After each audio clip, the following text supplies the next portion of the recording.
Welcome to Wise Man's Dollar, a podcast for everyday working people who want to eliminate financial stress, make wiser decisions with their money, and build a legacy for the next generation. I'm Sunjata, and I'm so glad that you're here to join me once again. So, in the previous episode, we talked about what properly structured really means and why it's important. Again, if you've been following this podcast, you hear me talk about properly structured dividend paying whole life insurance policies being the best policies for becoming your own banker. And the key term is properly structured because if it's not properly structured, then it won't function for the purpose of controlling your money, becoming your own banker, recapturing interest that you might otherwise pay to other financial institutions, etc., and eliminating the opportunity for you to recoup that interest and build your storehouse of wealth and grow your assets. So, properly structured is so important. So, if you didn't watch that episode, be sure to go back and check it out. So, in this episode, we're going to talk about the difference between term insurance and whole life insurance. This is such an important conversation to have because, like me, so many people are misinformed about the difference between the two. It's interesting because even my 75-year-old father, recently, he and I have been talking about these things since I've, taken on this project. And, one of the first things that he said to me was, I've always heard that whole life is bad and term life is good.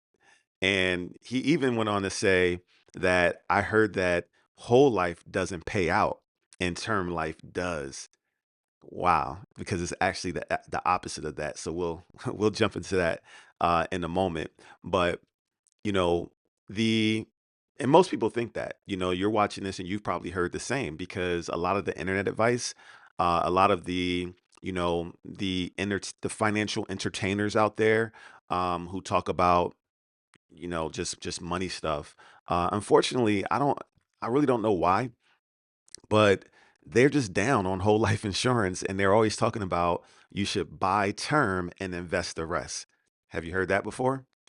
I actually spoke to one of my cousins as well recently, and he expressed that skepticism about whole life when I was like really excited about becoming your own banker, and I was just telling all my family and friends like, y'all need to check this out because it's making a lot of sense to me, and just in case it may make sense to you too, I just want to folks to be aware. So one of the first things my cousin said to me, he was like, "Man, whole life, I always heard that you should buy term and invest the rest or invest the difference of whatever monies you were going to put. Um, the difference between what it costs for whole life versus what it costs for term life, because whole life is generally more expensive. And again, we'll talk about why in just a moment. But the reality is they just serve different purposes. Neither one is good or bad. They just serve different purposes and it depends on what your goals are. So let's start by talking about some simple definitions of each one, starting with term insurance. So, term insurance, term life insurance, is coverage for a set period of time. Most of the time, you're going to purchase a term life insurance policy for a 10-year term, a 20-year term, or a 30-year term. And during that term, you're going to get a fixed premium. And what that means is that your payment, whether you're paying monthly, quarterly, or annually, is going to be the same. It's fixed. It's not going to change. Okay. And basically, if something were to happen to you, it would pay a death benefit during that time frame if something happens to you within that term, that 10, 20, or 30-year term, and your beneficiaries would get those monies. So that's the basics of a term life insurance. It's pretty simple. Okay. So what about whole life? What's the difference there? Well, whole life insurance. Oh, let me rewind. So on the flip side of a term life policy is once your term is up, and if something happens to you after your term is up, then obviously your beneficiaries don't receive a death benefit. Okay. So let's move on to whole life and a simple definition or explanation of what that is. So, whole life insurance gives you whole life protection, hence whole life, right? And it's guaranteed. So, if something were to happen to you at any point in your life, it's going to pay out a death benefit to your beneficiaries. It also has a fixed premium for life. Okay. So, again, whatever your premium payment is going to be fixed. There's a lot of insurance products out there where that actually isn't the case. So, it's important to note that. Whole life insurance builds cash value over time. And it also pays dividends if you work with a mutual company. And there's a difference between, mutual companies are um, owned by the policy owners, is co-owned by the policy owners, whereas the companies that are not mutual companies, they're owned by the shareholders. So the difference in that is every year when the insurance company makes a profit, if it's a mutual company, they redistribute those profits in the form of dividends to the policyholders.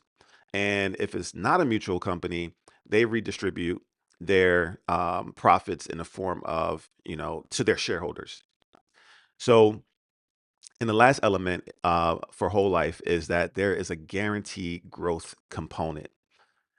Every year, whole life policies grow and they earn money. So those are some simple definitions. Here's a analogy on how to understand the differences. Term is like renting. Okay, it only provides protection, and there's no ownership, and it only provides that protection for a specific time period. And whole life, again, it's in the name, it's for your whole life. So therefore, it's more like owning because it provides protection, but it also provides equity. It's a long term asset because it builds cash value and you actually earn dividends. Okay. So, with term insurance, you pay in for whatever the term is 10, 20, or 30 years.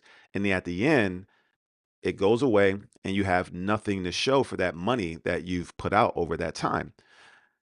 Again, that's okay depending on your goals. Whole life gives you the that cash value that builds up that that is an asset that can be used for a variety of reasons like we talk about in this podcast. Okay? So, one of the main reasons that people prefer term in the financial advice world and when they're advising, people is because it's cheaper. And let's talk about why it's cheaper. So term life is cheaper and it has lower premiums because it's about cost versus risk. And there's a high likelihood, really 99%, that there will be no payout during the term. Yeah, think about that, y'all. 99% of the time, the insurance companies do not pay a death benefit on term insurance. Why? Because most people outlive the term, right? And in addition to that, either they outlive the term or they just stop paying for whatever reason. They feel like they no longer need it after a certain amount of time, etc. Google it, y'all. Insurance companies make a lot of money on term insurance because they rarely pay it out. So and that's the reason it's cheaper. I've heard a lot of people in this space say that there's no deals in the insurance business.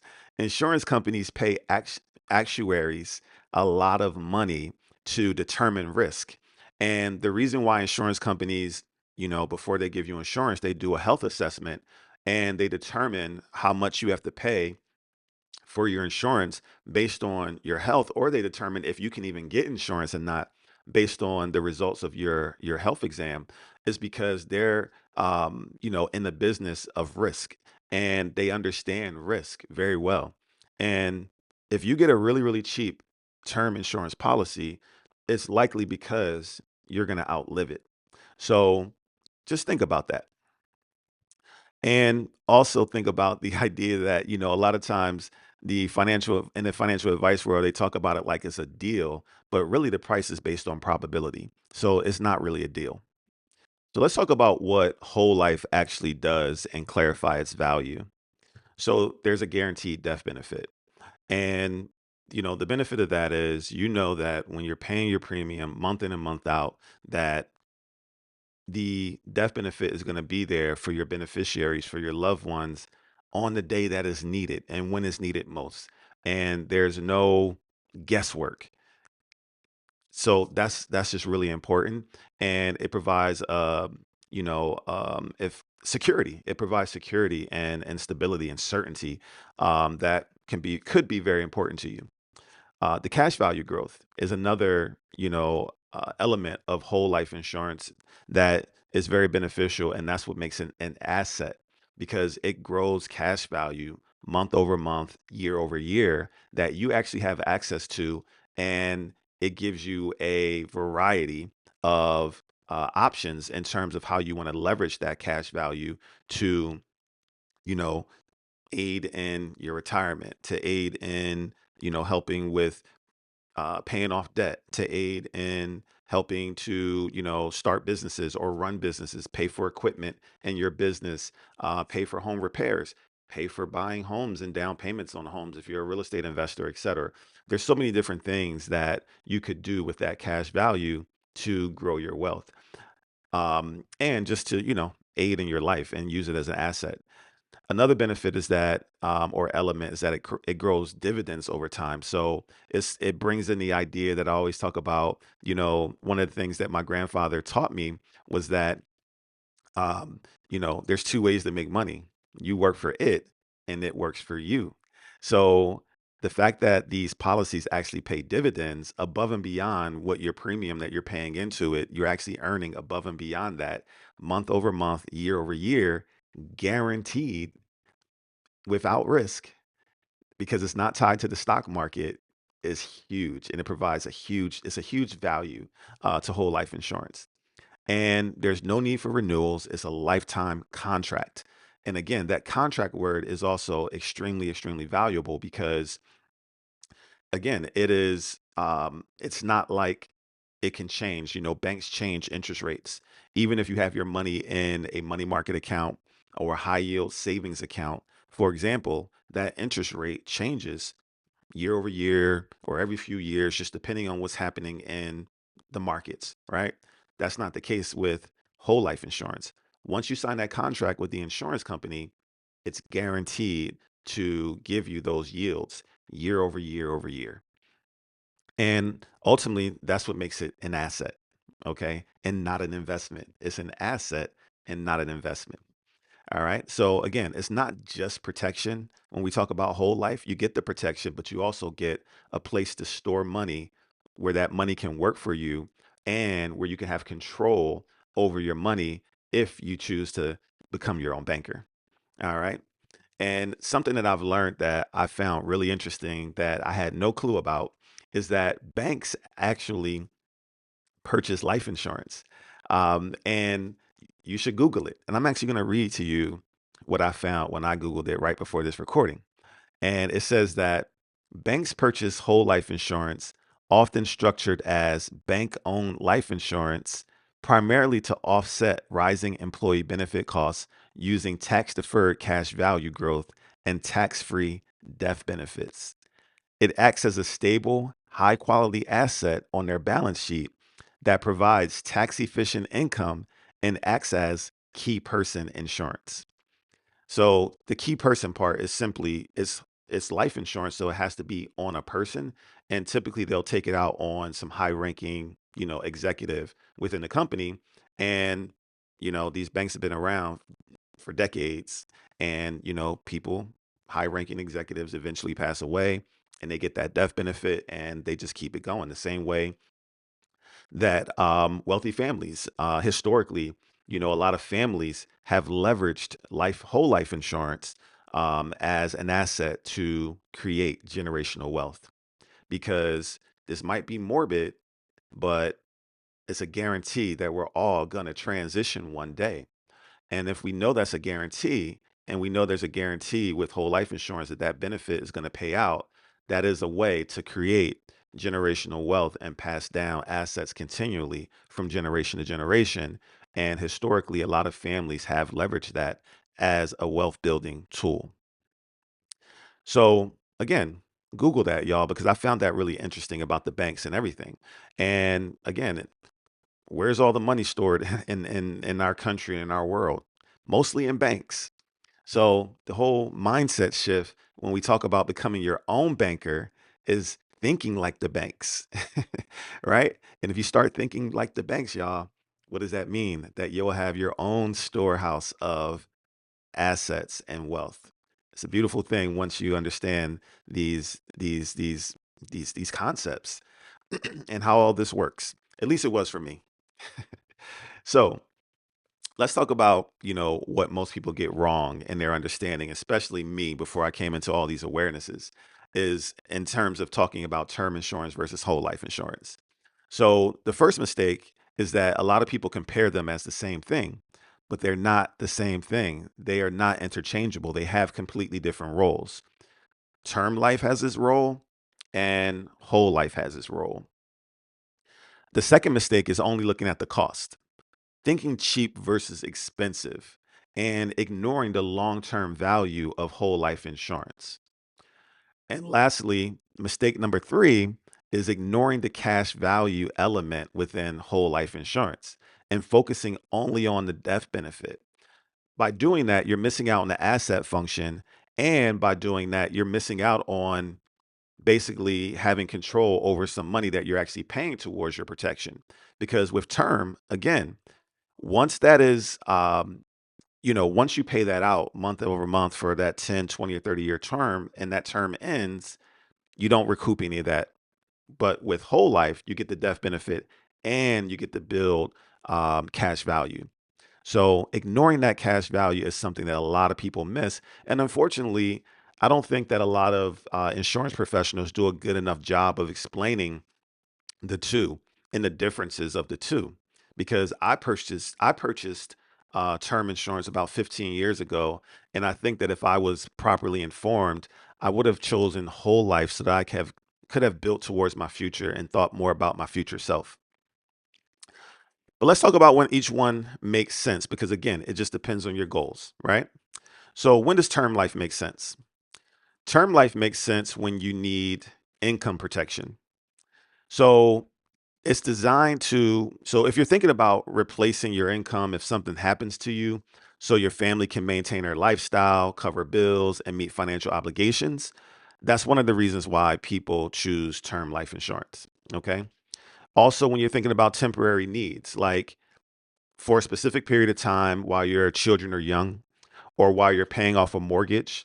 Those are typically the reasons why someone will purchase term insurance and get a high number, 500,000 or $1 million of term insurance when they are in that stage of life. And that was the stage of life that I purchased my term policy in, and that was one of the things that the agent emphasized, to me and my co-parent, is that we want to make sure that we have enough to cover all of those things should something happen to us, during that time when our children were young, and we had that mortgage, and also just the affordability of it. Again, while whole life may sound amazing in terms of all the benefits, some people just may not be able to get that benefit around the temporary needs and the income protection at a earlier in their life, maybe when their income isn't at the level that they would need it to be to sustain a whole life policy. So getting a affordable lower premium through a term policy could still make sense for someone in that situation. When does whole life insurance make sense? It makes sense when you're focused on long-term planning and you want to start your wealth building foundation. So, whatever stage of life you're ready for that, you're ready to focus on that. Whole life insurance makes sense. It makes sense if you want to implement the banking strategy, like we talk about primarily in this podcast. And it makes sense if you're thinking about a legacy. If you're thinking about, yeah, I want to leverage this asset to pass down some form of generational wealth, and understanding that whole life is going to cover you for your entire life and not just a term. And if legacy building and that way is important to you, then whole life definitely makes sense. So again, the real takeaway is that You use term when you need a lot of coverage for a period of time, and you use whole life when you want a system that builds over your lifetime. So again, it's not an either or, it's just about your goals.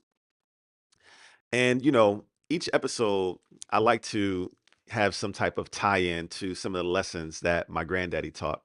And with this episode, when thinking about term versus whole life, I think about what my granddaddy taught me about delayed gratification and long term thinking. He always emphasized delayed gratification. And, when I think about my grandfather, I know that he, um, had that long term thinking, and he valued ownership, he valued consistency, and he valued, a lot of the things that the long term benefits of whole life provide. And I know that my grandfather actually purchased annuities as an example of, investing in life insurance to provide some of those long-term benefits. He purchased annuities for his children and, my grandmother, et cetera, in addition to, whole life insurance. So again, one of the main reasons why I, was drawn to the infinite banking concept and all the various benefits of properly structured dividend paying whole life insurance is because of the wisdom of my grandfather. So that's it for today's episode. I appreciate you all joining me once again. And I want to give you a little teaser about what we're going to talk about in the next episode. So, in the next episode is going to be another episode where I share about my personal journey with this. And I'm going to give you all some insight into the process that I went through to start my first properly structured dividend paying whole life policy, AKA becoming my own banker, including how I structured my money and the premium payments. So, thanks again for tuning in to Wise Man's Dollar. This show is designed to spark curiosity about how people become their own bankers using properly structured dividend paying whole life insurance and the infinite banking concept. If you would like to go deeper, I have a private library of videos and resources that break this down in detail, including things most people never get taught about how this works. Just email me at wisemansdollar@gmail.com, and I'll send you all the resources for free. And if you enjoyed this episode, please hit the like button, subscribe, and drop a comment about what resonated with you. And share this with someone you care about, because wisdom grows when we pass it down. And remember, like my granddaddy always said, any man can make a dollar, but it takes a wise man to spend it. I'll see you in the next episode. Peace.